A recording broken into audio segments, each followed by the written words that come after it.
الدولي. وسهلا بكل اصدقائنا واحبابنا، كل ضيوفنا.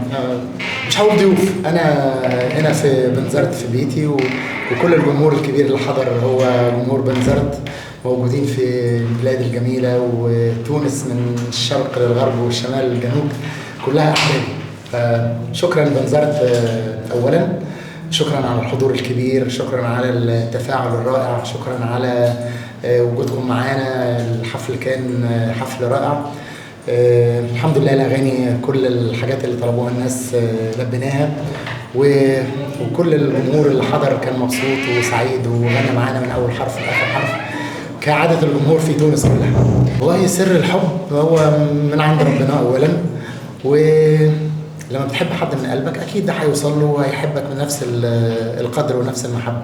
فمحبتي لجمهوري العزيز في تونس، ومن اول يوم جيت فيه هنا لغايه النهارده المحبه الكبيره دي الحمد لله موجوده في قلبي، وبشوفها في كل مكان بروح فيه في تونس.